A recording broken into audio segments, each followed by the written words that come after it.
घी का दिया लगाइए अगर चालीसा का पाठ कर रहे हो हनुमान जी का। और बहुत ज्यादा संकट है, बहुत ज्यादा परेशानी है, तो हनुमान चालीसा का पाठ करो तो तिल्ली के तेल का दिया लगाओ, काली तिल के तेल का दिया, तिल का तेल का दिया हनुमान जी के सामने आसन बिछाकर। बहुत तकलीफ है तो 3 पाठ प्रतिदिन करो और एक आसन से जितने समय 9 बजे अगर आप बैठते हो पाठ करने तो 9 बजे ही बैठना है। 11 दिन तक प्रतिदिन 3 पाठ रोज करो। एक पानी का लोटा, कलश, तांबे का जल अर्थात तांबे का लोटा हो, स्टील का लोटा हो, तुम्हारे पास जो कलश हो उसमें जल भरकर, एक सिक्का उसमें पटक कर, एक लौंग पटक कर प्लेट से ढक कर रख दो और प्रतिदिन बस टाइम पर बैठकर पाठ करो। 11 दिन पूर्ण होंगे, जिस कामना से आपने पाठ करा है बस वो सिक्का, वो लौंग कलश में से निकाल लो, जल का आचमन करो और जिस काम के लिए करा है वो जल उस प्रयोग में ले लो। उस प्रयोग, किसी से बात करने जाना है तो वो जल पी कर जाइए, कोई से हाथ मिलाना है तो वो सिक्का, वो लौंग अपने हाथ में रखिए, अपने साथ रखिए। कई लोग कहते हैं हम तो बहुत दिनों से हनुमान चालीसा पढ़ रहे हैं, हम बहुत समय से राम रक्षा स्तोत्र का पाठ कर रहे हैं, हम बहुत समय से ये कर, अरे तो उसको नियम से तो करो।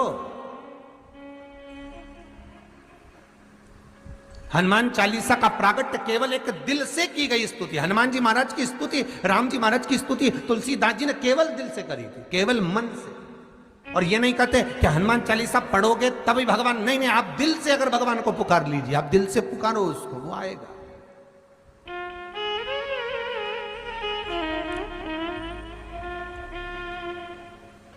वो प्राप्त होगा हमारा और मिलेगा, उसके मिलन में देरी नहीं हो सकती महाराज, उसके मिलने में कोई चूक नहीं हो सकती, बस मन से पुकारो।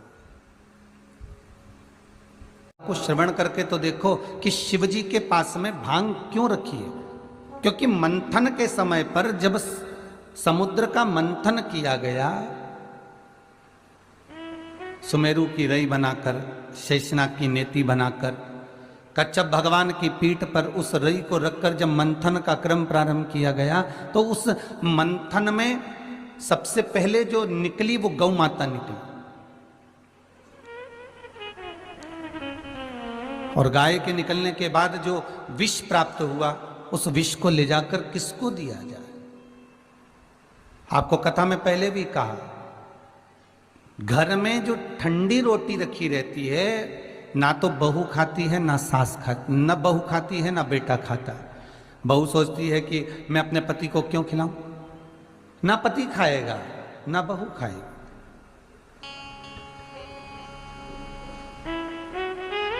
अब वो ठंडी रोटी बहुत समय से रखी हुई है, विचार करा जाए कि ये ठंडी रोटी का करे क्या। तो सास का एक नियम है, रोज बहू जब घर में रसोई घर में खाना बनाती है तो सास एक राउंड रसोई घर में लगा कर जाती है, एक बार घूम कर जाती है। सास को रसोई घर से कोई दिक्कत नहीं है कि बहू क्या कर रही है, क्या बना रही है, उससे तकलीफ नहीं है। सास को यह देखना है कि रोटी कितनी बची है, सास को यह देखना है कि सब्जी कितनी बची है। और सास जो रोटी बची हुई होती है, जब गरम गरम भोजन बहू लाकर सास के सामने रखती है, मम्मी लो भोजन कर लो, तो सास कहती है बेटा दाल अच्छी बनी है, मुझे ठंडी रोटी ला दे। क्योंकि सास को मालूम है ठंडी रोटी ना बहू खाएगी ना अपने पति को खाने देगी, और मैं भी अपने पति को खाने नहीं दूंगी। ये रोटी बाद में या तो कुत्ते को डाल दी जाएगी या रोड पर फेंक दी जाएगी या फिर कोई बिल्ली को डाल दी जाएगी या कहीं गाय को दे दी जाएगी। घर का नुकसान क्यों हो? क्योंकि घर की माँ ने एक एक ईंट जोड़ जोड़ कर ये घर बसाया है, तो वो चाहती है कि ये ठंडी रोटी मैं ही खा लूं। तो वो घर का जो बुजुर्ग होता है, घर का जो बड़ा होता है, घर की ठंडी रोटी उसी के हक में जाती है, उसी के हिस्से में जाती है। उसी तरह जब मंथन में लक्ष्मी जी निकली, भगवान के हिस्से में चली गई। मंथन में अमृत निकला, 33 कोटि देवताओं के हिस्से में चले गया। और मंथन में गौ माता निकली, वो देवहित में चली गई। पर मंथन में जो विष निकला वो महादेव के हक में आया, क्योंकि देव अधिदेव महादेव ये देवताओं के भी देव हैं। अर्थात भगवान नारायण हो, ब्रह्मा हो, इंद्र हो, आदिक आदिक जितने देवता, जितनी देवियां, ये जितने देवी देव हैं, इन सब का अगर जगत में कोई पिता है, जगत का कोई देव है, तो वो महादेव ही है। महाराज जो अमृत पिए वो देव है, और जो विष पिए वो महादेव है, क्योंकि विष पीना कोई सरल नहीं है।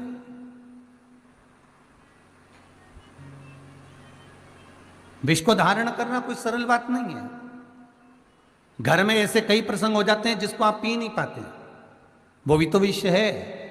थोड़ा सा दुख आया, थोड़ी तकलीफ आई, थोड़ा कष्ट आया, थोड़ा रोग आया, थोड़ी बीमारी आई, थोड़ा सा तकलीफ आ गई, अरे पी लो ना उसको, थोड़ा रुको तो, शांति तो रखो। भगवान पर अगर विश्वास है, और मेरे देव अधिदेव महादेव पर अगर भरोसा है, मेरे विश्वनाथ पर अगर भरोसा है, तो दुनिया में अगर दुख भी आ गया, हाँ ये जरूर है कि हमारे कर्म के अनुसार दुख तो सामने आएगा और वो हमको भोगना पड़ेगा, पर उस दुख को भोगो मना नहीं है, पर टूटो नहीं।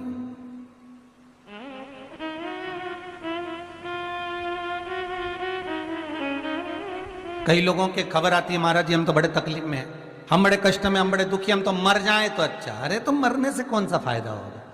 मरो मरो सब कोई कहे, मर के देखे कोई, मरो तो ऐसा मरो कि फिर संसार में जन्म ना होई। हम तो मर जाएं तो अच्छा। कई लोग फोन करके कहते हम तो बड़े तकलीफ में, बड़े दुखी हो गए परिवार से, कुटुंब से, हम तो मर जाएं। तो कितनी बार मरोगे?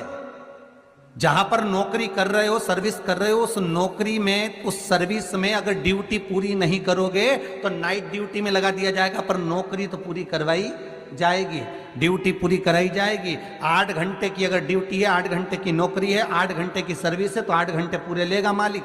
उसी तरह अगर मान लो अभी तुम्हें दुख मिला, तकलीफ मिली, कष्ट मिला, और तुम प्राणों को त्याग दिए, तुम मर भी गए, तो ये मत सोचना कि तुम्हें मुक्ति मिल जाएगी। फिर जन्म लेना पड़ेगा, फिर भोगना पड़ेगा, फिर मरो, फिर जन्म लेना पड़ेगा। पर जितना दुख अभी झेल रहे हो उससे 1000 गुना फिर झेलना पड़ेगा।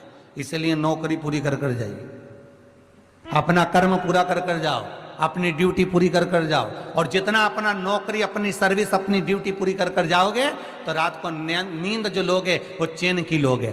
और अगर सोचा कि मैं तो मर जाऊं तो अच्छा, मैं तो चले जाऊं तो अच्छा, तो मरो। फैशन चल रहा है मरने का, तो आजकल अखबार खोलो, जब मालूम पड़ जाए कि ये मर गया, वो मर गया, मरो। पर तरीका चेंज करो। ये जहर खाकर मर जाना, रस्सी बांधकर मर जाना, कुएं में डूब के मर जाना, ये थोड़ा चेंज करो। अब की बार अगर मरने की प्लानिंग आए तो ये चेंज करना है कि मैं भजन करते करते प्राणों को त्यागूं, जिससे मेरा अगला जन्म ही नहीं हो। मैं स्मरण करते करते, मैं भगवत भजन करते करते, मैं नाम जाप करते करते, मैं नाम कीर्तन करते करते, मैं भगवान शिव की आराधना करते करते, मैं शंकर का अनुमोदन करते करते मैं भगवत चित्त को धारण करूं।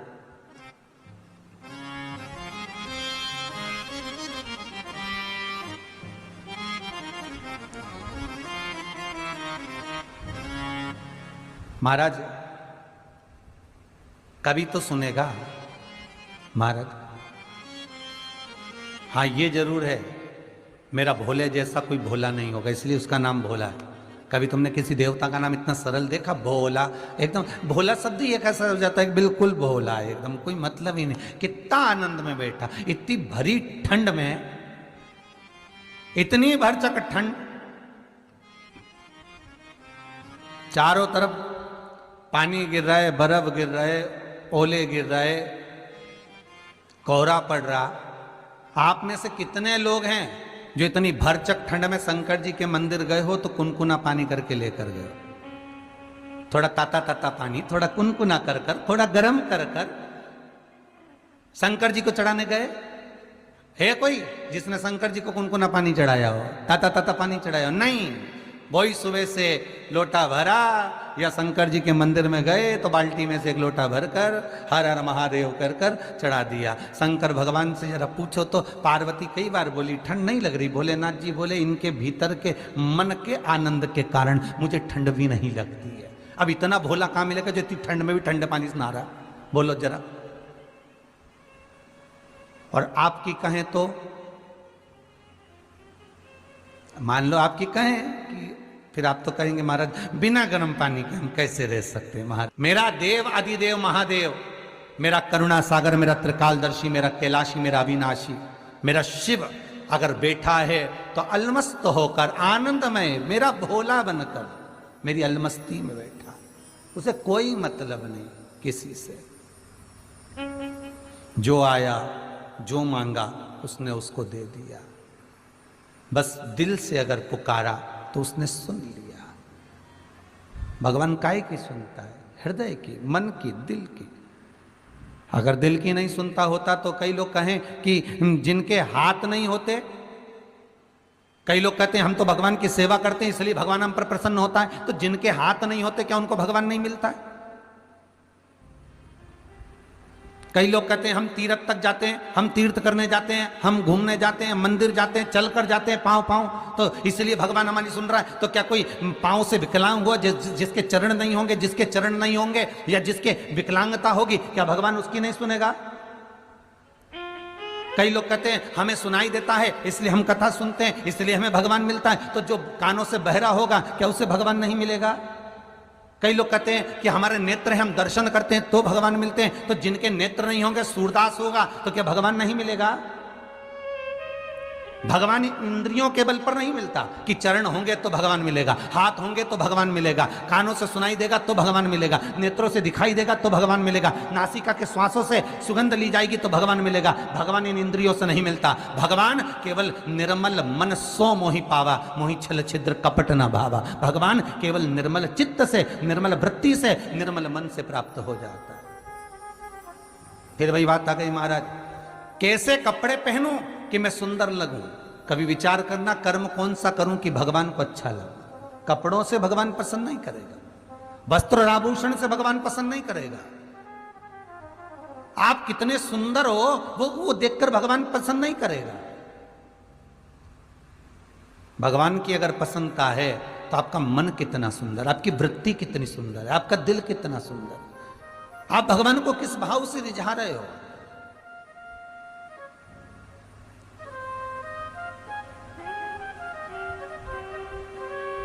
सारे की सारे अपन जितने लोग हैं पूरी भारत की भूमि पर, क्या पूरे विश्व में जितने भी हैं, रोज हनुमान चालीसा पढ़ते, रोज शिव चालीसा पढ़ते, रोज सरस्वती चालीसा पढ़ते, कोई लक्ष्मी चालीसा पढ़ता, कोई कृष्ण चालीसा पढ़ता, कोई गोवर्धन चालीसा पढ़ता। नित्य प्रति हम भगवान की चालीसा पढ़ रहे हैं, पर हमने ये सोचा, कभी विचार करा कि इस चालीसा का मतलब क्या होता है?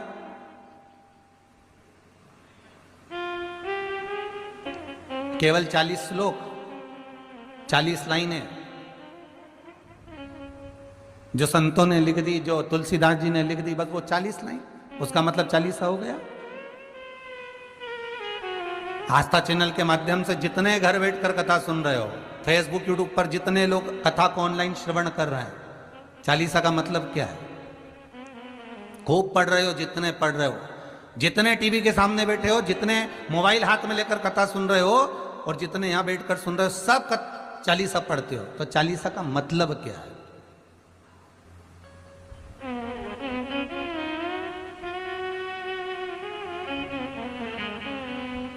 सबसे पहली चालीसा किसने रची थी? महाराज। सबसे पहली चालीसा, अगर कोई प्रश्न कर ले आपसे, बीच कथाओं में कई बार हमने भी आपको कहा कि सबसे पहली चालीसा की रचना श्री तुलसीदास जी ने करी थी। जिस समय तुलसी बाबा के पास में एक स्त्री आकर रो दी, नैनों से जल बह रहा है उस स्त्री के, और तुलसी बाबा भगवान की भक्ति में डूबे, राम नाम का स्मरण कर कर, रामचरितमानस का स्मरण कर कर गंगा के घाट से निकल कर जा रहे हैं, और वो स्त्री तुलसीदास जी के सम्मुख में आकर रुदन कर दी, तुलसीदास जी के सामने आकर रो दी, नैनों से अश्रु बह रहा है। क्या हो गया? मेरा पति। तुलसीदास जी को लगा क्या पता क्या बोलना चाहती है। अरे हुआ क्या? मेरा पति, मेरा पति 4 बार वो माता कहती है। तुलसीदास जी पूछते हैं हुआ क्या, ये तो बताओ। कोई कह रहा है कि मेरा पति मर चुका है। अरे क्यों चिंता करती है, गंगा का जल ले और शिव का स्मरण कर। तुलसीदास जी कहते हैं शंकर विश्वास रूपीणो, शिव विश्वास है, शिव का स्मरण कर, जा ये गंगा का जल लेकर तो शंकर जी का नाम लेकर तेरे पति पर छीट पिला। कौन कहता है कि तेरा पति मर गया? अगर कुछ ज्यादा दुख भगवान देता है तो किसी सदगुरु के चरणों में भेज देता कि ये मार्ग बता देगा, ये तेरे कष्ट का निवारण कर देगा। अगर कोई दुख आया, कोई तकलीफ आई, कोई कष्ट आया तो किसी सदगुरु की शरण में, किसी संत की शरण में, किसी ज्ञानी की शरण में भगवान भेज देता है, जा वहां पहुंच जा, होगा। क्यों चिंता करती है, ये जल ले जा। अब रुदन इतना कि पति चले गए और बाबा कह रहे हैं कि गंगा का जल ले जा रही, गंगा तो अविरल बह रही है। पर कहा निर्मल मन सो मोहि पावा। भक्ति अगर विश्वास प्रबल है, भरोसा अगर दृढ़ी है और विश्वास अगर दृढ़ी है तो पत्थर में से जब भगवान प्रकट हो जाता है तो गंगा का जल भी अपना काम कर जाता है, अगर विश्वास है।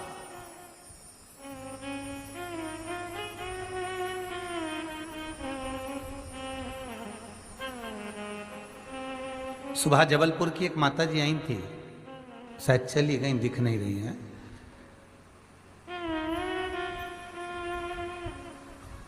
यहां पे जो लोग खड़े थे उनके सामने उन्होंने एक शब्द कहा था कि मेरे को शुगर बहुत थी महाराज।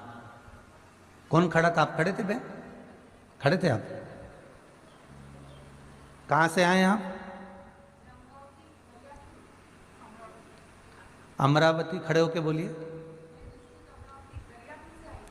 इनको दिखाना भाई।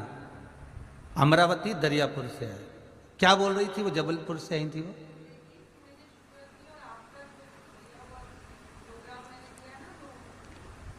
बेलपत्र वाला तो शुगर उसकी आराम से हो गई बिल्कुल, अब ना ऊंची जाए ना नीची जाए। ये विश्वास है, ये बाबा की कृपा है। अगर विश्वास है शंकर पर, अगर भरोसा है मेरे शिव पर,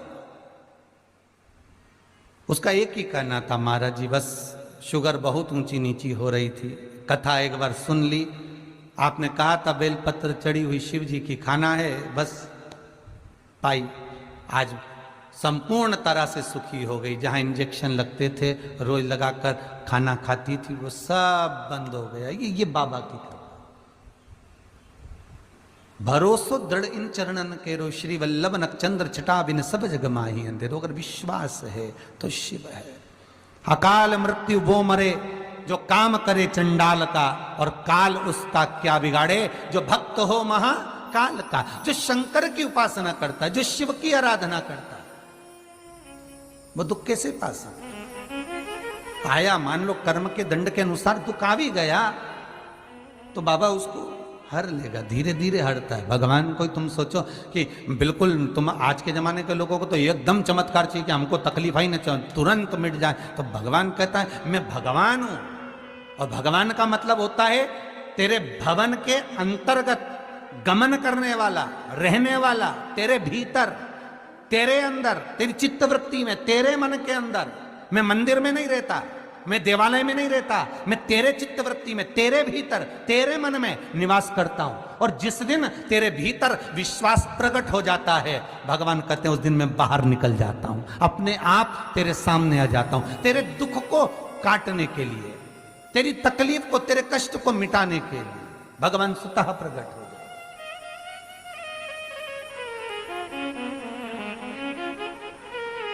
जब राम जी महाराज ने सेतु बनाने की विचार करा, कब करा? जब राम जी महाराज पूर्ण तरह से मेरे रामचंद्र भगवान समुद्र से विनती कर लिए, हनुमान जी से बोल लिए, सबको कह दिए, सारी तरह से जब श्री राम जी महाराज देख लिए कि अब ये काम नहीं हो सकता, तब मेरे राम जी ने विचार कर लिया अब कोई राह दिखा सकता है तो वो शंकर दिखा सकता है। तो लंका में चढ़ाई करने से पहले, सेतु बांधने से पहले भगवान शंकर की स्थापना कर दी, शिवलिंग की प्राण प्रतिष्ठा कर दी, शंकर के शिवलिंग को विराजमान कर कर पूजन कर दी कि हे भोलेनाथ, अब मार्ग कोई नहीं बता सकता, आप बता सकते हो, अब आप प्रकट होइए। और जब इस मन से, इस चित्त से, इस वृत्ति से विश्वास जब प्रकट होता है तो वो एक बिंदु के रूप में प्रकट होता है। वो सामने मेरा शिव आ गया, और सामने जब भगवान शंकर आए और शिव जी ने कह दिया, आपने सेतु बांधना तैयारी करो, आप चिंता ना करो, बांधो अब सेतु। तो महाराज विश्वास हमें प्रबल करना है, हमारा भरोसा, हमें दृढ़ता, हमें प्रखर करना। आज के जमाने में लोग बहुत जल्दी डिग जाते हैं, बहुत जल्दी डोल जाते हैं। तुरंत थोड़ा सा दुख आया, तकलीफ आई, कष्ट आया, यहां चले गए, वहां चले गए, पहले इनसे कह दिया, उनसे काम नहीं बना, उनसे कह दिया, उनसे काम नहीं बना, उनसे कह दिया, उनसे काम नहीं बना, उनसे कह दिया। सारे जगत में जब डोल लिए, सारे जगत में जब विनती कर ली, सारे जगत में जब घूम कर आ गए, तब अंत में तब भगवान के पास आकर बैठे। और निवेदन यह है, शिव महापुराण ये कहती है, 24,000 श्लोकों की श्रृंखला ये कहती है, 12 संहिताओं का ये सुख कहता है कि सबसे पहले अपने मन की बात अपन भगवान को जाकर कह दें, अपने इष्ट देव। और हम ये भी नहीं कहते कि तुम शंकर जी से कहो, आपकी जिससे अच्छी पटे उसे पटा लो।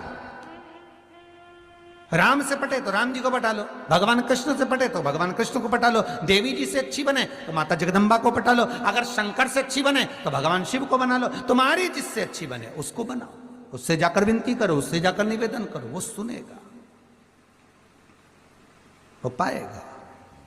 फिर वही बात है महाराज, बहुत ध्यान से सुनना, अगर घर में धन होगा तो चोरों की नजर, चोरों की दृष्टि अवश्य होगी, और सुंदरता होगी तो लुच्चों की दृष्टि अवश्य होगी, और यदि शंकर की भक्ति होगी तो भोलेनाथ की दृष्टि जरूर होगी। ये पक्का है, वो विश्वनाथ आप पर दृष्टि रखेगा, मेरा शंभु आपको देखेगा, इसको दुख क्या है, इसको तकलीफ क्या है। उठा गंगा का जल और ले जा,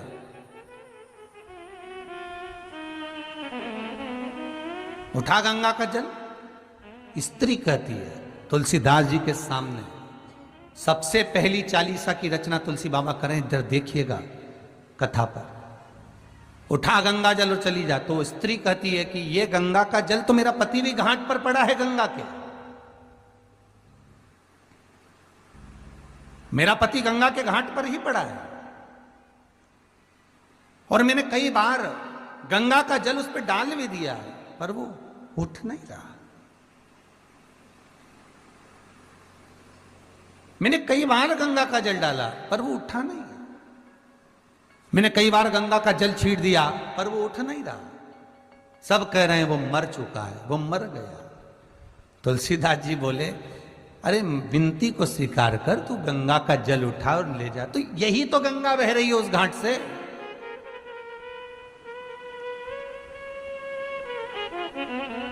यही तो गंगा बह रही है। ध्यान देना,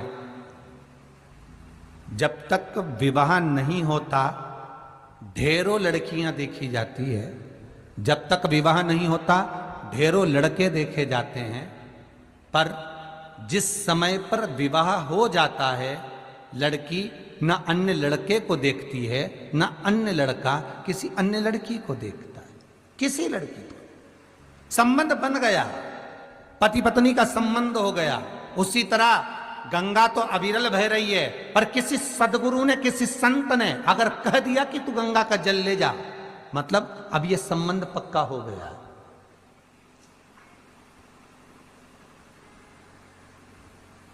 श्रीमद् भागवत में एक भजन आप हमेशा सुनते आए होंगे महाराज, सत्संग ने मेरी बात चलाई, सतगुरु ने मेरी कीनी रे सगाई, गुरु को बुला के मेरे फेर डलवा दो, और मुझे मेरे कान्हा की दुल्हन बना दो।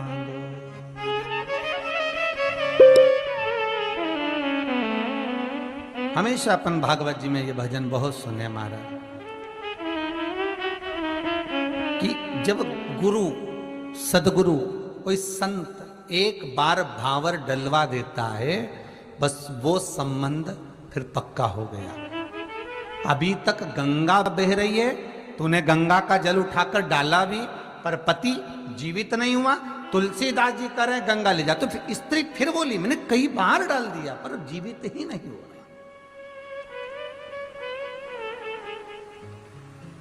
अच्छा, किसी को कोई बता दे सियोर वाला महाराज ये बोला है और तुम ये उपाय कर लो, तो हम तो कब से दिया लगा रहे हैं परिंदे के पास, हम तो कब से मंदिर जा रहे हैं, हम तो शंकर जी के मंदिर कब से जा रहे हैं, पर अभी तक तो फायदा ही नहीं हुआ, हम तो कब से कर रहे हैं, और तुम तो अब बता रही हो, हमने तो कितनी बार कर लिया। अब बताया ना, अब जा।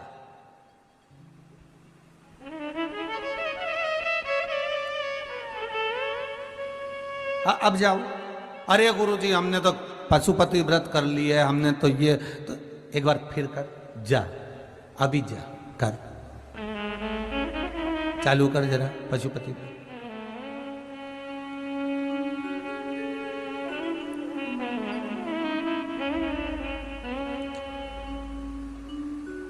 अब फिर बोली गुरुजी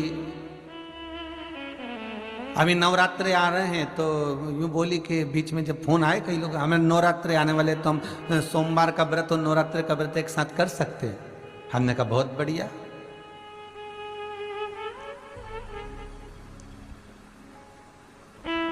अब भगवान से आशा लगा के बैठी है कि भगवान मेरी सुन ले, और भगवान को ही चूना लगाने के चक्कर में बैठी है कि दोनों व्रत एक साथ करके दोनों को ही काम हो जावे। तो भगवान कभी इस व्रत से राजी हो गया या इस व्रत से राजी हो गया।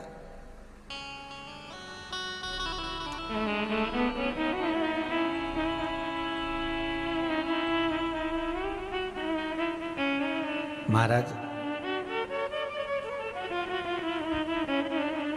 जाओ, ये गंगा जी का जल उठा लो और ले जाओ, पति पे छीट दो। विश्वास अभी भी नहीं जागा उसको, उस स्त्री का विश्वास देखिए अभी भी नहीं जागा। और विश्वास ना जागा तो फिर कह रही है बाबा अगर आप चलो ना, आप कह रहे हो कि पति जीवित हो जाएगा, तेरा अखंड सौभाग्य हो जाएगा, तो एक क्षण के लिए आप चलकर हाथ रख दोगे ना तो काम हो जाएगा। तुलसीदास जी ने कितनी सुंदर बात कही उस नारी से, माता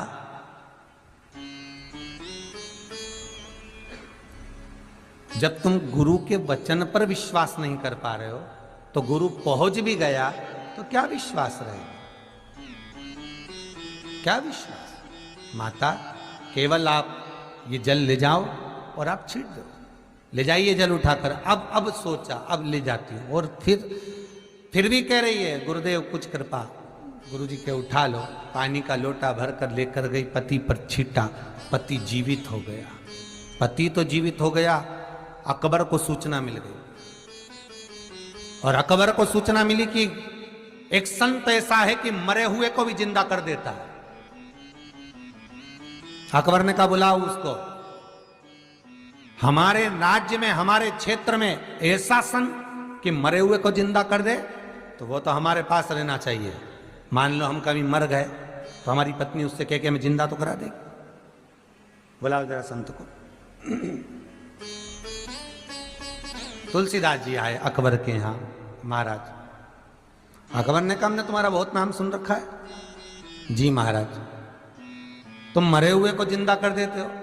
तुलसीदास जी बोले तो कोई हो सकता है क्या कि मरे हुए को जिंदा कर देते हो? नहीं नहीं, घाट पे एक महिला आई और उसका पति मर चुका था और तुमने जिंदा कर दिया। अरे तुलसीदास जी कहे महाराज ये तो व्यर्थ की बात है, वो तो बेचारी रोती हुई आई थी, मैं गंगा का स्नान कर कर आ रहा था, हाथ में गंगा जल था मेरे पास में, बाजू में रामचरितमानस थी, भगवान राम का नाम लेते हुए आ रहा था। अब उसको रोता हुआ देखकर मैंने कहा काहे को चिंता करती, तेरा पति जीवित हो जाएगा, बस इतना कहा और वो पानी लेकर चली गई और छीट दिया, जीवित हो गए। हो सकता है उसकी श्वास कहीं अड़ गई होगी और उसने पानी पिलाया और बच गई होगा। महाराज मेरा कोई भाव नहीं, पूरे नगर में बात हो रही है कि आप मरे हुए को जिंदा कर देते हो, प्रैक्टिकल करवा। एक मुर्दा लेके आओ, मुर्दा रख दिया, तुलसीदास जी का इसको जीवित करो। तुलसीदास जी बोले ये तो कभी हो ही नहीं सकता, मरे हुए को कौन जिंदा करे? नहीं नहीं नहीं, जिंदा तो करना पड़ेगा, जीवित करो। अगर ये जिंदा नहीं हुआ तो तुम मरे। तुलसीदास जी के अच्छे फंसे दादा, बताओ।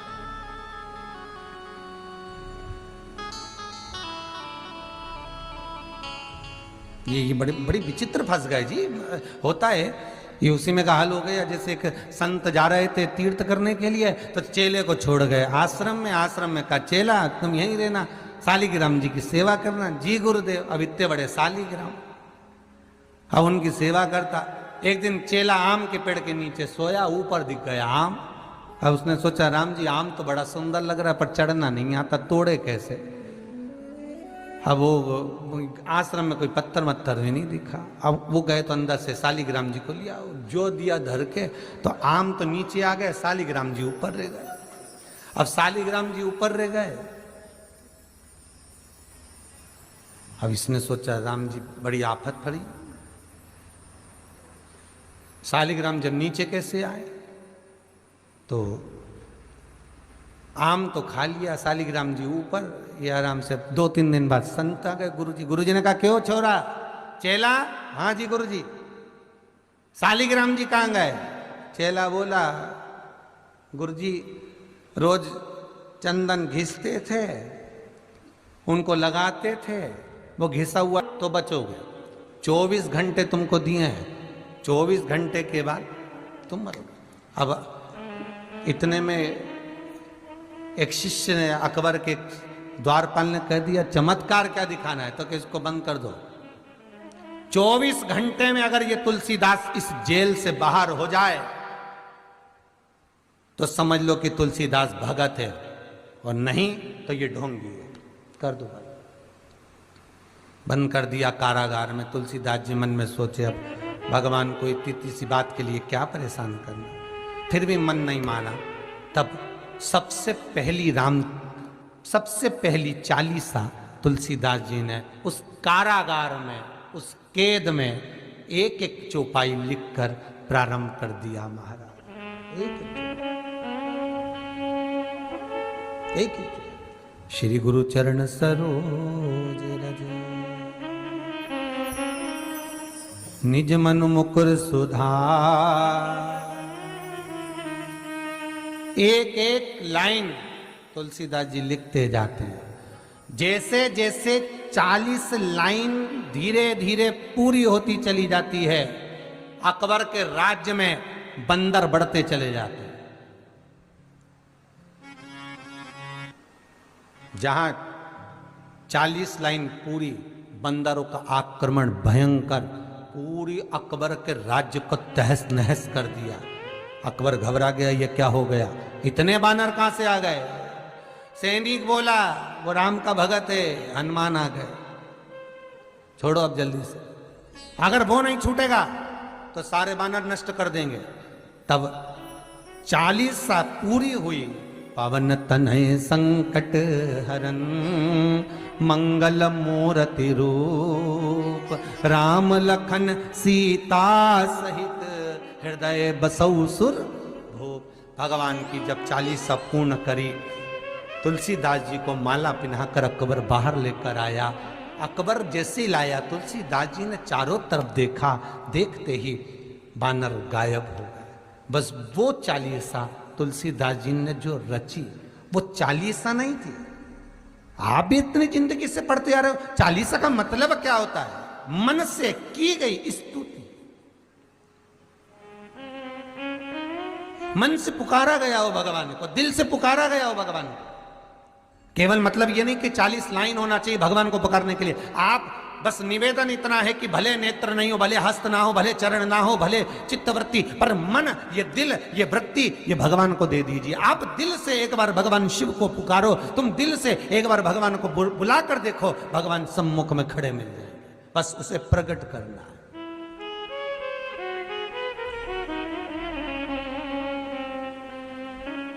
खूब मथो, दूध को दही बन गया। दही का मक्खन, मक्खन का घी बन गया और वो घी निर्मल भाव को प्रकट कर दिया। देखो कीमत बड़ी है अपने आप। दूध की कीमत कितनी है? 40 रुपया किलो, ठीक है। दही बन गया, हो गया 60 रुपया किलो। 60 से फिर मक्खन बन गया महाराज, हो गया 100 रुपया किलो। 100 से फिर मक्खन से घी बन गया महाराज, सीधी कीमत बढ़ गई 450 रुपये किलो। कितनी कीमत बढ़ी, बस मथना है उसको और कीमत बढ़ती चली जाएगी। जिस समय आप इस मन का, वृत्ति का, चित्त का मंथन करोगे भगवान के चरणों में बैठकर कि हे परमात्मा। और कई लोग तो ऐसे हैं उनका आज तक हनुमान चालीसा पढ़ना नहीं है, आज तक कोई चालीसा, चाहे गायत्री चालीसा हो, लक्ष्मी चालीसा हो, शिव चालीसा हो, पढ़ना ही नहीं आती। बस बैठ गए भगवान के सामने और पढ़ लिया आसन लगा के। नहीं नहीं नहीं, चालीसा पढ़ने का भी एक नियम है। अगर कोई लक्ष्य लेकर पढ़ रहे हो तो उसका एक नियम है। पूरी जिंदगी पढ़ते रहोगे तो भगवान की प्राप्ति नहीं है, पर लक्ष्य लेकर अगर पढ़ा है आसन से, जिस भगवान की चालीसा पढ़ रहे हो उसकी मूर्ति या उसका फोटो आपके सामने होना चाहिए। एक घी का दिया, अगर हनुमान चालीसा पढ़ रहे हो तो या तो घी का दिया जलाओ, वो भी गाय के घी का हो, भैंस के घी का मत जलाना। हनुमान जी कभी प्रकट नहीं होंगे भैंस के घी से। बहुत ज्यादा परेशानी है तो हनुमान चालीसा का पाठ करो तो तिल्ली के तेल का दिया लगाओ, काली तिल के तेल का दिया, तिल का तेल का दिया हनुमान जी के सामने आसन बिछाकर। बहुत तकलीफ है तो 3 पाठ प्रतिदिन करो और एक आसन से जितने समय 9 बजे अगर आप बैठते हो पाठ करने तो 9 बजे ही बैठना है। 11 दिन तक प्रतिदिन 3 पाठ रोज करो। एक पानी का लोटा, कलश, तांबे का जल अर्थात तांबे का लोटा हो, स्टील का लोटा हो, तुम्हारे पास जो कलश हो उसमें जल भरकर, एक सिक्का उसमें पटक कर, एक लौंग पटक कर प्लेट से ढक कर रख दो और प्रतिदिन बस टाइम पर बैठकर पाठ करो। 11 दिन पूर्ण होंगे, जिस कामना से आपने पाठ करा है बस वो सिक्का, वो लौंग कलश में से निकाल लो, जल का आचमन करो और जिस काम के लिए करा है वो जल उस प्रयोग में ले लो। उस प्रयोग, किसी से बात करने जाना है तो वो जल पी कर जाइए, कोई से हाथ मिलाना है तो वो सिक्का, वो लौंग अपने हाथ में रखिए, अपने साथ रखिए।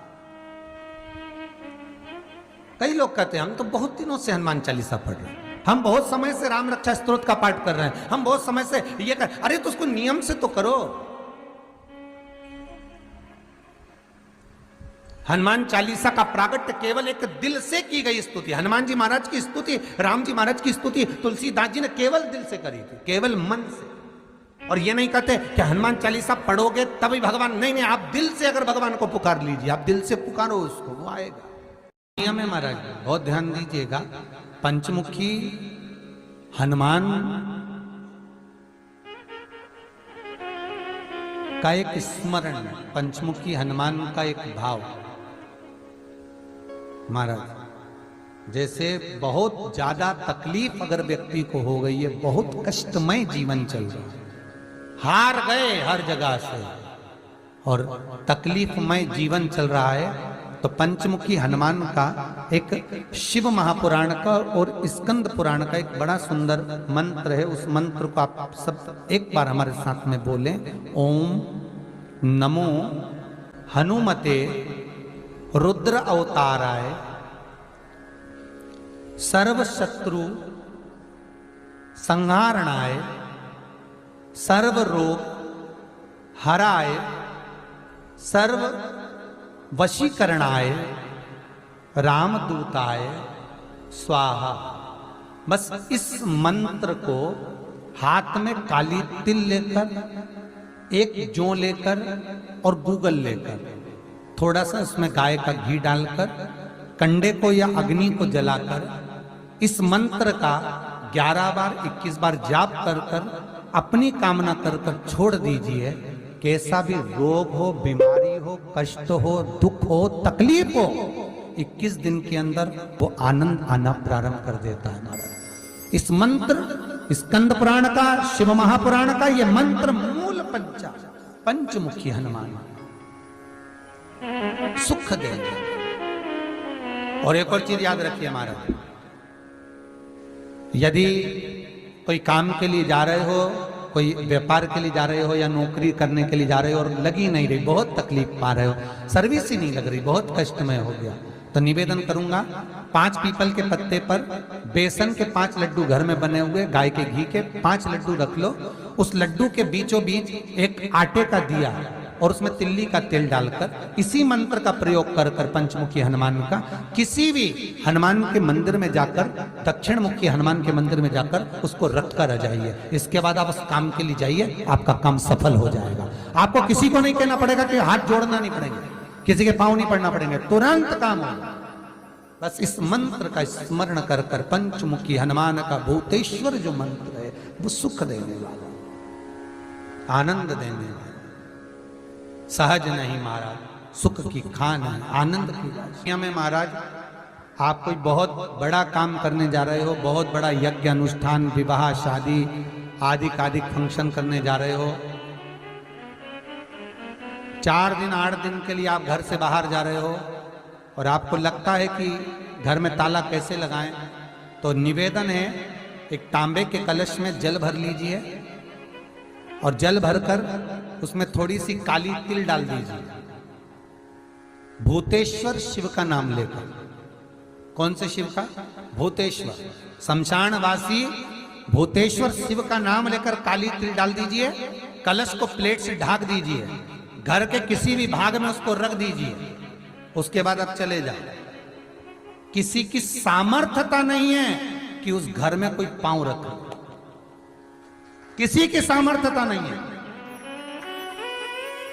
और अगर कोई भूले से पांव भी रख दिया तो 22 दिन या 21 दिन के अंदर उसको, जैसे लोगों को हवा आती है, बस उसको चक्कर आना चालू हो, बाल खोल खोल के घुमा मिलेगा। शास्त्र प्रमाण करता है हमारा भूतेश्वर शिव। ये कलश जो होता है ना, जल का जो पात्र होता है, ये साधारण नहीं होता, सहज नहीं होता महाराज। जैसे आज आपने मेरी लाज रखी, रक्षा करी और किसी को आने नहीं दिया, विनती स्वीकार करना।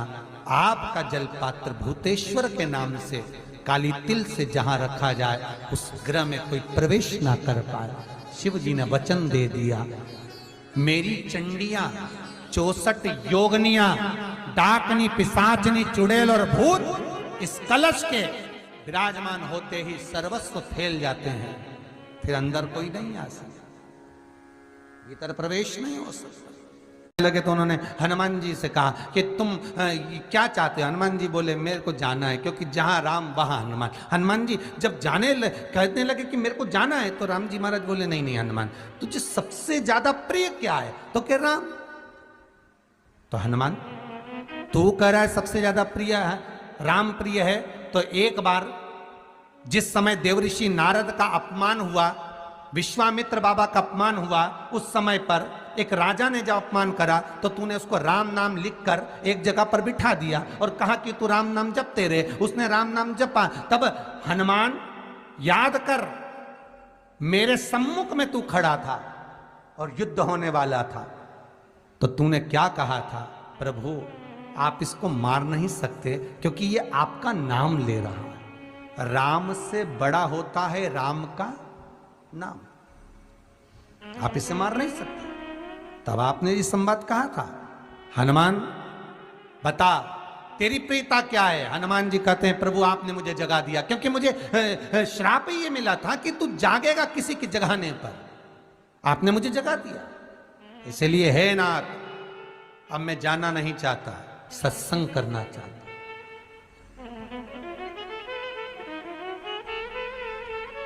श्री राम जी का चरित्र है।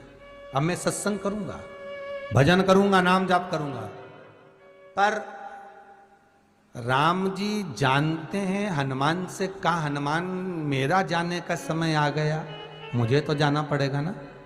सीता पृथ्वी में चली गई, मुझे भी जाना है। मैं सरयू के जल में अपने प्राणों को त्यागूंगा, मानव का शरीर है, इसको त्यागना तो पड़ेगा ना हनुमान। हनुमान जी बोले तो त्याग दो, त्यागने में क्या दिक्कत है, त्यागो आप तो। पर दिक्कत एक बहुत बड़ी है। तो राम जी ने जैसे कहा दिक्कत बहुत बड़ी है, तो हनुमान जी पूछे ऐसी कौन सी दिक्कत है? हनुमान जी के शब्द सुने तो राम जी बोले, जब जिस समय पर तुम सूर्य को निगल गए थे, इंद्र को क्रोध आया था और इंद्र ने तुम पर वज्र का जब प्रहार करा था, जब वज्र का प्रहार इंद्र ने करा तब तुम्हारा नाम हनुमान हुआ। तब सारे देवी देवताओं ने तुम्हें वर प्रदान करा। उस जगह पर यमराज भी खड़ा था, तो यमराज ने तुम्हें वर दिया था कि जहां हनुमान होगा वहां यमराज नहीं होगा। अब दिक्कत यह है कि मुझे प्राण त्यागना है और तू मुझे 1 मिनट के लिए नहीं छोड़े, तो यमराज आएगा कैसे? दिक्कत वहां अड़ी पड़ी है।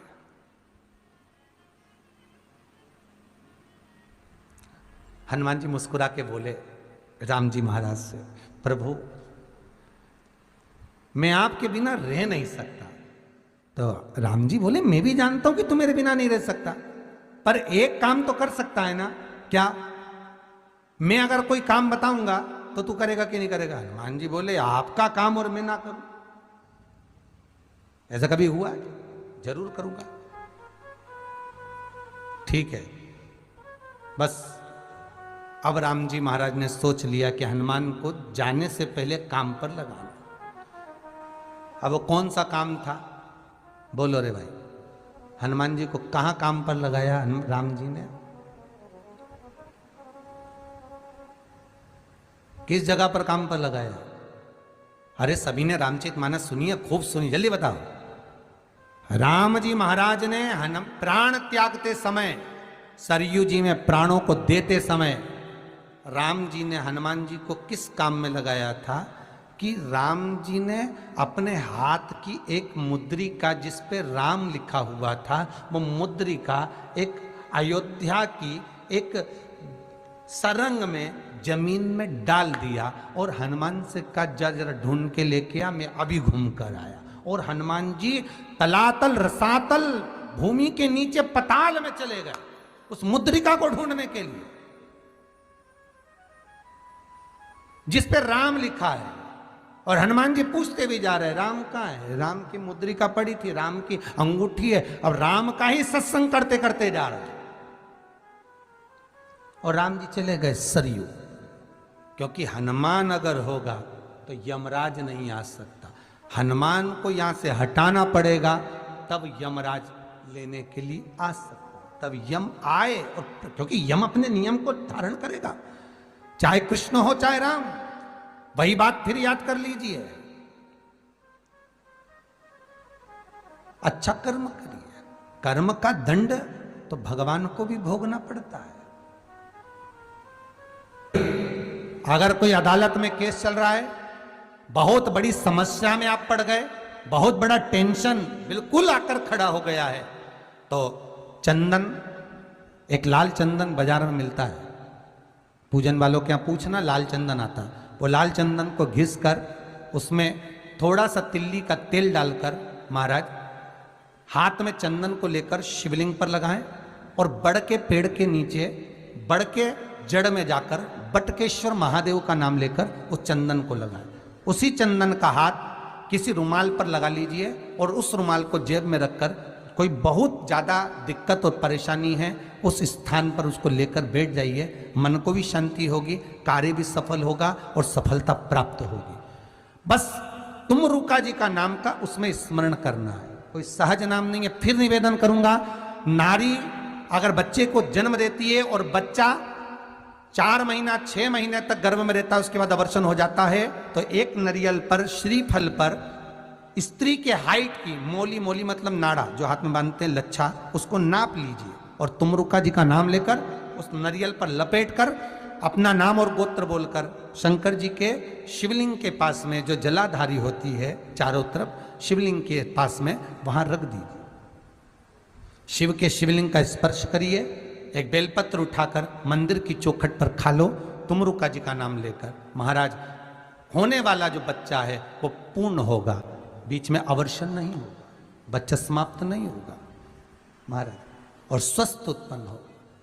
ये तुमरुका जी का नाम जीवन में सुख की अनुभूति कराने वाला है, आनंद की अनुभूति कराने। कई माताएं कहती है, गुरुजी हमने सफेद आंकड़े की जड़ बांधी और मान लो संतान हुई, और कई ऐसी हैं जिन्होंने बांधी और तो नहीं हुई है, तो उसके लिए भी ध्यान रखिएगा।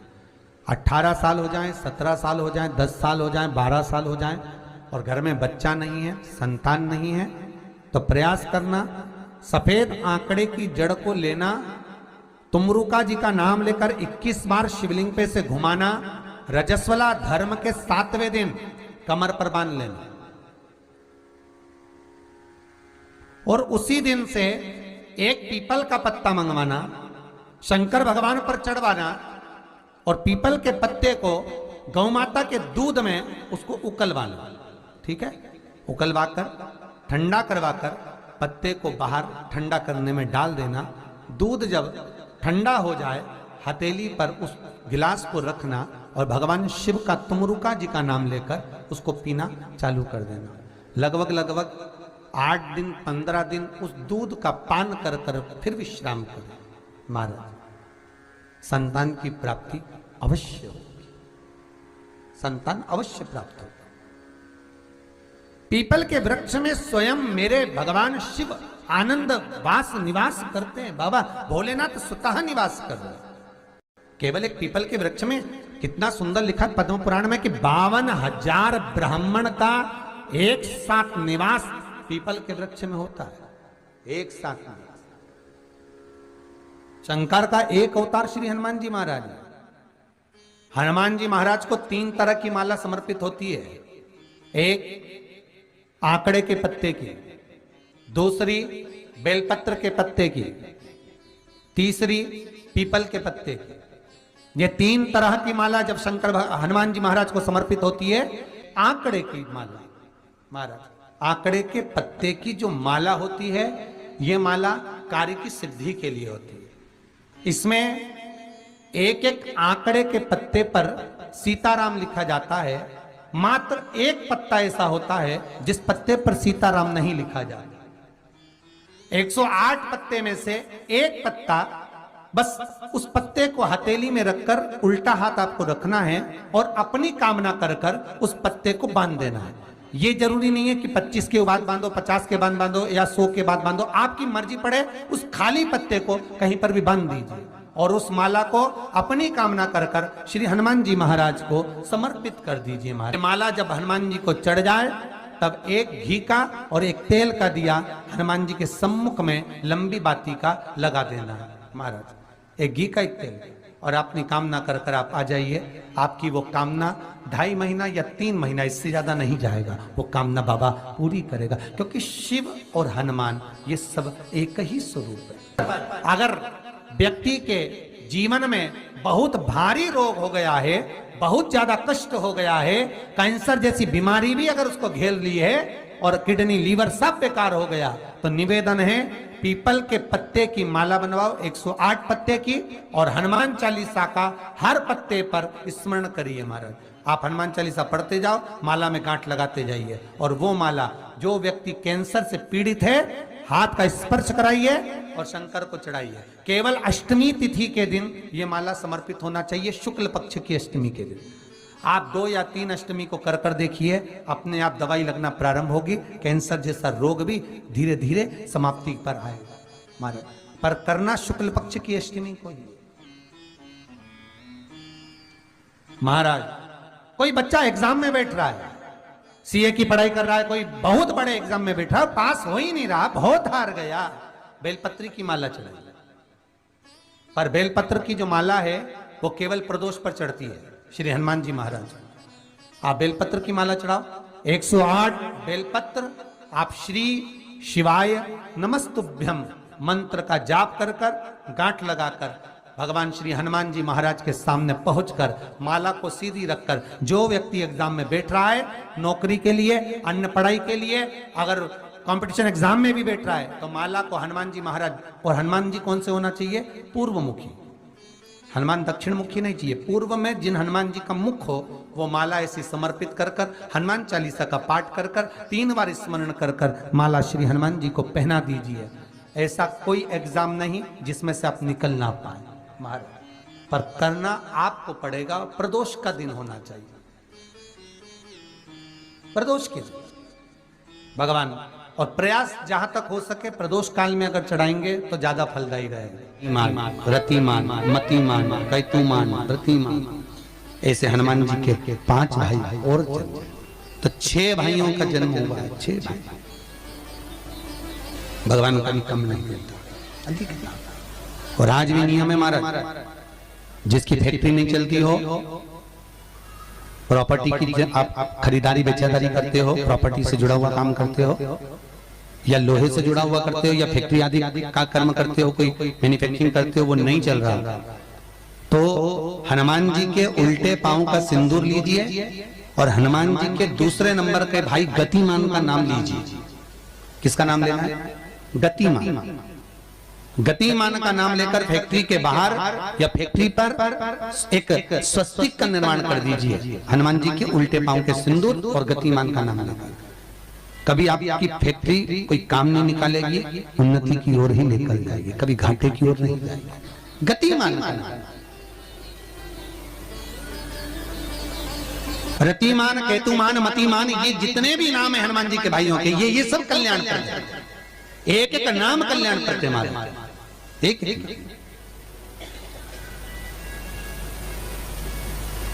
महाराज। वो जिन बच्चों को निमोनिया हो जाता है ना, वो सर्दी का कोटा रहता है, बहुत सर्दी बच्चों को बनी रहती है, तो हर दिन 5-10 दिन में वापस दौड़ के डॉक्टर के पास लेके जाओ, फिर डॉक्टर के पास ले। वैसे तो डॉक्टर के पास बच्चे आजकल के जमाने के जाते ही जाते हैं, हर 15 दिन 20 दिन में। तो इसके पीछे वो चले जाए।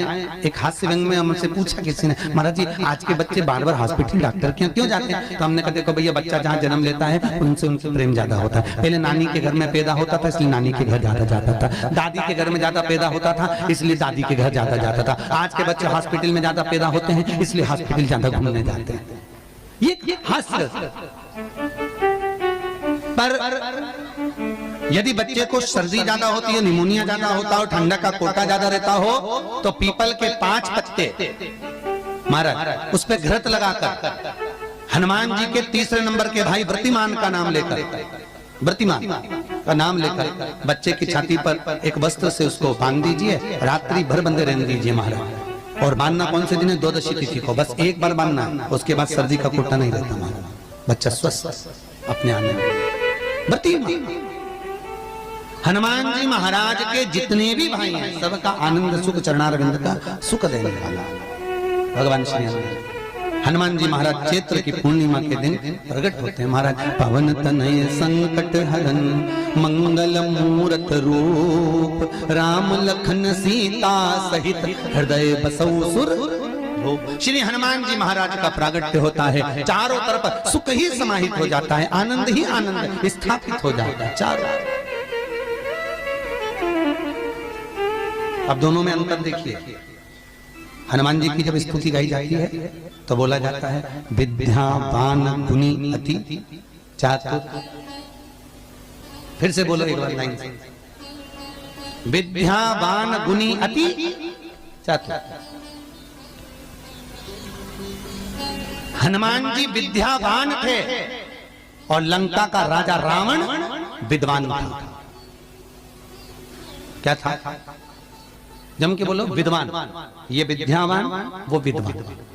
तो एक प्रश्न सामने खड़ा होता है कि विद्यावान और विद्वान में क्या अंतर है? हनुमान जी विद्यावान गुणी अति चातुर, रावण विद्वान, तो दोनों में अंतर क्या है? विद्वान ये भी विद्वत्ता से विद्वत्ता, वो भी पढ़ा लिखा, ये भी पढ़ा लिखा। अष्ट सिद्धि नवनिधि उनके पास में, इसके पास। तो फिर अंतर क्या है? तो शिव महापुराण की कथा कहती है, जिस व्यक्ति को पढ़ कर विद्या अर्जन कर खूब पढ़ाई करते करते करते करते करते करते अच्छा पद जब मिल जाता है और उसको जब अहंकार आ जाता है तो वो विद्वान हो जाता है। और जिसको पढ़ कर खूब अच्छी सिंहासन भी मिल गया, उसके बाद भी उसका चित्त वृत्ति नम्र होता चले जाता है, तो वो विद्यावान हो गया। विद्वान में अहंकार है, विद्यावान में नम्रता है। बहुत ध्यान देना हमारा। कई लोगों को पढ़ लिख के अप टू डेट बन के हमारे बराबर कोई अहंकार आ गया, मतलब तुम विद्वान हो, बहुत विद्वान हो, मना नहीं है, तुम्हारे में विद्वत्ता की कमी नहीं है, सारे वेद पुराण शास्त्र सब तुम्हारे में भरे हुए हैं, सारी पढ़ाई लिखाई तुमने भरी हुई है, तुम बहुत विद्वान हो। पर विद्वत्ता अहंकार को लेकर जाती है, और विद्यावान का जो विद्या को ग्रहण करता है उसके भीतर नम्रता आती चली जाती है। नम्रता, कोई कोई व्यक्ति ऐसा होता है जिसके पास भगवान पैसा खूब देता है तो उसको नम्रता देता है, खूब नम्रता, इतना प्रेम से बोलेगा, इतना मीठा बोलेगा, और बोलो साहब और मेरे लिए कोई सेवा हो तो बता दो, और बोलिए साहब, इतनी नम्रता। और किसी किसी के पास में अहंकार इतना ज्यादा आ जाता है धन के साथ में कि वो किसी गिनते ही होगी नहीं, बिल्कुल ऐसा लगे जैसे भेरू पे सिंदूर चढ़ा, एकदम कड़ा गिनते। तो दोनों में अंतर है, दोनों। नम्रता अगर आपके भीतर पढ़ाई लिखाई के साथ में, विद्या के साथ में आ रही है तो समझ मत। कितना सुंदर कहा रामकृष्ण परमहंस जी ने।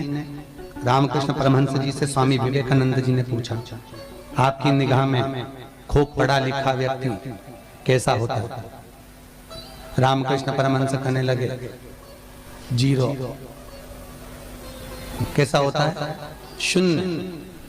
स्वामी विवेकानंद ने फिर रामकृष्ण परमहंस से पूछा, आपकी दृष्टि में बहुत पढ़ा लिखा, बहुत पैसे वाला धनपति व्यक्ति कैसा होता है?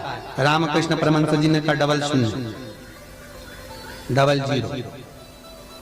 स्वामी विवेकानंद जी ने फिर पूछा रामकृष्ण परमहंस जी से, गुरुदेव आपकी दृष्टि में पढ़ा लिखा व्यक्ति, बहुत धनपति, सब ज्ञान में निपुण, वो व्यक्ति कैसा होता है? रामकृष्ण परमहंस ने कहा, ट्रिपल जीरो, 3 शून्य।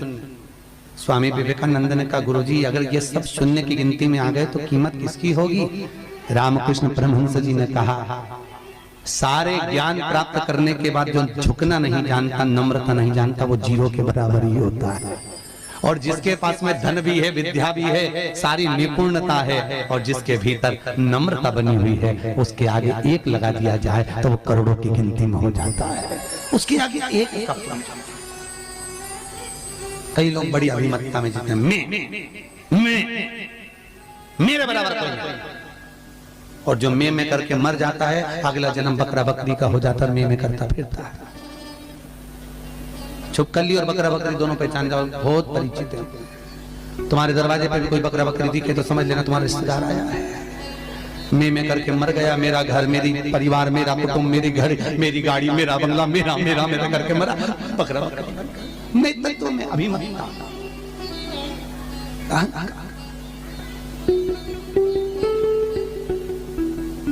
गुरु नानक देव जी महाराज का शब्द याद करो, कुछ भी मेरा नहीं है, सब कुछ तेरा, सब कुछ तेरा। इसलिए बोले सोनिहाल, सब कुछ तेरा, हमारा कुछ है, हमारे भीतर कुछ है तो वो परमात्मा। हनुमान जी महाराज प्रकट हुए और अष्ट सिद्धि, कितनी? अष्ट सिद्धि, नवनिधि। कितनी निधि? 9 निधि हनुमान जी के पास में थी। अष्ट सिद्धि 9 निधि, और उस 9 निधि में सबसे ज्यादा सुंदर निधि जो दुनिया के हित की है वो है नील निधि। कौन सी निधि? 9 निधि में से एक निधि का नाम है नील निधि। अष्ट सिद्धि नव निधि के दाता, असबर दीन जानकी माता, राम रसायन तुम्हारे पासा सदा रहो रघुपति के। आज तुम लोगों ने पुण्य करा होगा, शनिवार के दिन, पूर्णिमा के दिन तुम्हें अष्ट सिद्धि नवनिधि मिल गई। आज किस्मत वाले हो गया, भाग्यशाली। अष्ट सिद्धियां नवनिधियां प्राप्त हो गई। गाते गाते पूरी जिंदगी हो गई थी, रोज हनुमान चालीसा पढ़ते थे, रोज बोलते थे अष्ट सिद्धि नवनिधि की गाथा। अष्ट सिद्धि थी कौन सी, नवनिधि थी कौन सी? बच्चे पूछे तो बता तो सकते हो कि अष्ट सिद्धि ये है, नवनिधि ये है, और किस किस चीज का क्या क्या लाभ। अष्ट सिद्धि मालूम है? अरे जल्दी बोलो, नहीं मालूम? लिखना चालू करो बाकी। अष्ट सिद्धियां, पहली अणिमा, दूसरी महिमा, तीसरी गरिमा। अष्ट सिद्धियों में पहली अणिमा, दूसरी महिमा, तीसरी गरिमा। ये हनुमान जी महाराज की जो अष्ट सिद्धियां हैं इन सिद्धियों के लिए आपको ज्ञात होना चाहिए, हनुमान जी महाराज के जब घर में तुम रोज हनुमान चालीसा का पाठ करती हो, आज एक दिन हो गया, कल दूसरा दिन हो गया, तीसरा दिन हो गया, कैलेंडर में जो पंचांगो कैलेंडर हो, उस कैलेंडर में एक निशान बनाकर रखो कि आपके 108 जब पाठ पूरे हो जाएं, तब 108 बाती आप हनुमान जी महाराज की इन अष्ट सिद्धियों के नाम से लगा दीजिए। जिंदगी में आपका कभी बाल बांका नहीं हो सकता और आपकी उन्नति को कोई रोक नहीं सकता, यह पक्का है। अष्ट सिद्धियां, नवनिधियां, 108 जब हनुमान चालीसा के पाठ हो जाए। और कभी कभी व्यक्ति के जीवन में ऐसा भी होता है कि भाई उसको बहुत तकलीफ आ जाती है कि मेरी दुकान नहीं चल रही, व्यापार नहीं चल रहा, मेरे साथ अच्छा नहीं हो रहा, मेरे को तकलीफ आ गई, शनि बढ़ गया, ये हो गया, ढैया हो गया, 7.5 हो गया, बड़ा तकलीफ, कहीं गिर रहा, कहीं पड़ रहा, तो उस व्यक्ति को 108 पाठ एक साथ कर लेना चाहिए। आज बैठा सुबह से शाम तक 108 पाठ करके और फिर ये अष्ट सिद्धियों की बाती लगा दे। पर अष्ट सिद्धियों की जो बाती लगती है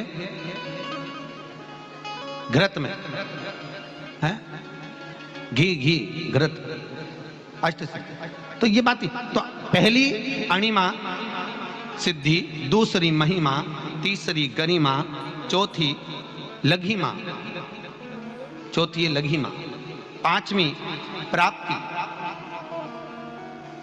पांचवी क्या है? प्राप्ति। छठी प्राकंभ, छठी है प्राकंभ। सातवीं है ईर्षत्व, ईर्षत्व, और आठवीं है वशिष्व, आठवीं है वशिष्व। ये हनुमान जी महाराज की 8 सिद्धियां और 9 निधियां। पूरी हनुमान चालीसा की एक एक चौपाई में एक एक चीज से एक एक बीमारी का इलाज है, एक एक बीमारी का महाराज। हनुमान चालीसा की एक एक चौपाई से एक एक बीमारी का। हमारे जीवन को हम चौपाइयों के क्रम से एक एक शब्द का भान करें कि वो उससे हमें प्राप्ति क्या है। अष्ट सिद्धि नवनिधि किस जगह पर स्कंद जी दे रहे हैं? नवनिधियां, जहां पर सेतु बंद हुआ, जहां पर सेतु, तो आप रामेश्वर जाएं, पुराने डाकघर के पास में आज भी 9 शिलाएं नवनिधि के लिए स्कंद देव ने वहां विराजमान करी थी, वहीं हनुमान जी महाराज ने जलपान करा था, वो स्थान आज भी विराजमान। आज